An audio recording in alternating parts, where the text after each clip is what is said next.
Nu blir mamma Irma glad. Markoolio och Cissi!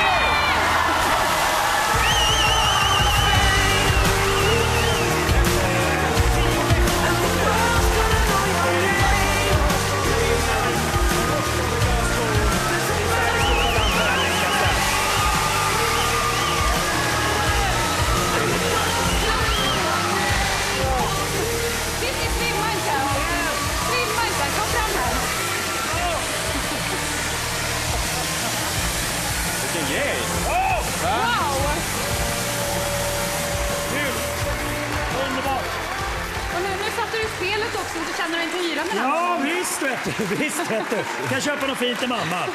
Det är mycket som faller på plats nu. Det är mycket faller på plats. Jag kan också tala med Tobbe Trollkarl som kom 2 år 2007 och säga att vem är det som är den bästa dansen? Det är jag.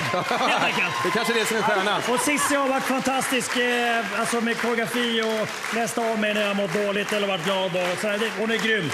Fantastiskt. Jättekul! Du, det känns ju nästan som att man skulle kunna göra en långfilm om det här. Du skulle varit med, bröt foten, kom med, gjorde illa dig i foten igen. Ja. Kämpa dig tillbaka och sen har du en glassko. Ta den nu. Ja. Härligt, grattis! Grattis! Marco och Cissi är 8:e vinnarna av Men det var jämnt. Riktigt jämnt. Och bra jobbat av bägge två.